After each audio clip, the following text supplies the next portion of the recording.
Boker Tov. Alors, on est arrivé à la bracha de Boré Nefashot. Quand on mange quelque chose qui est chez Akol, ou bien des légumes, ou bien des fruits qui ne sont pas des fruits d'Eretz Israël, la bracha qui vient après, c'est Boré Nefashot Rabot Vechesronam Baruch Chaya Olamim. Une bracha que ça vaut la peine d'apprendre par cœur parce que pas tout le monde a la patience chaque fois d'ouvrir et de regarder c'est quoi cette bracha. Donc c'est une bracha où on remercie Akadosh Baruch Hu. Alors de base, c'est une machloket. Est-ce que cette bracha elle est obligatoire ou pas? Il y a qui disent qu'elle est obligatoire, il y a qui disent que c'est une mitzvah, il y a qui disent que non, c'est même pas obligatoire. Mais dans tous les cas, c'est une bracha quand même importante.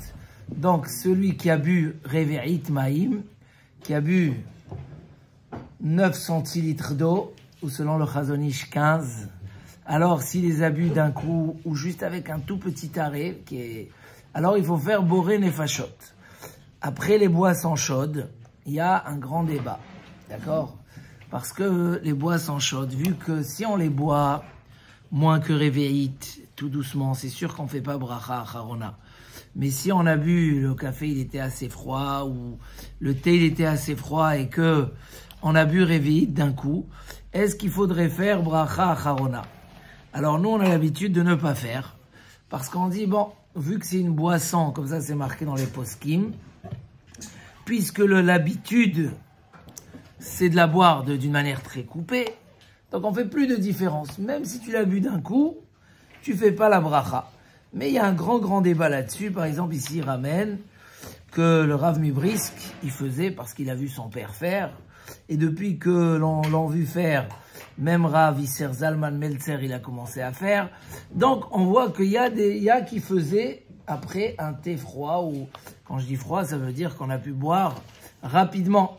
Donc, pour ça, c'est marqué dans le Mishnah Berurah que c'est bien de boire ou de manger autre chose avec, pour pouvoir faire bracha acharona. Mais c'est pas obligatoire. Le minhag, c'est que l'alcool, le café, le thé, qu'on a l'habitude de boire avec des petites coupures, on fait pas bracha acharona. Mais qui c'est qui disait que ça le dérangeait de voir qu'on profite de quelque chose et on remercie pas derrière Akadosh Baruch Hu. Ça le gênait. Il dit comment c'est possible, comment je peux faire, voilà qui c'est qui dit ça, Rabbi Rosh Yeshiva de Grodna, c'est que, voilà, c'était dur pour lui, et donc il y a beaucoup qui font sur du chaud, mais uniquement s'ils ont bu Reve'it d'un coup, et nous on a plutôt le minhag de ne pas faire, mais dans le cas où on a pris avec autre chose, qui permet de faire Bracha Acharona, on fera après Boré Nefashot Rabot. Après, quelqu'un qui a mangé moins que la quantité, moins que 30 grammes, ou bien qu'il a mangé 30 grammes et il a traîné plus que 4 minutes, là aussi, il ne fait pas Boré Nefashot. La question, c'est quand on mange une birya, une créature entière d'un coup. Celui qui veut, on insiste, on dit, prends des fruits. Et il prend comme ça un grain de raisin, il dit, bon allez, je vais manger que un grain. Là, il rentre dans une problématique. Pourquoi? Parce qu'il y a beaucoup de poskim qui pensent, même le Shulchan Aruch, il a dit, Yesh mistabkim lomar. Il y a qui ont comme ça le doute de dire que si c'est une créature entière, comme un grain de raisin, un grain de grenade, que peut-être il faudrait faire dessus bracha acharona. Pourquoi? Parce que vu que c'est un morceau, une entité importante, même si tu n'as pas le chiour, comme ça il y a des chito dans les rishonim, faudrait faire bracha acharona derrière.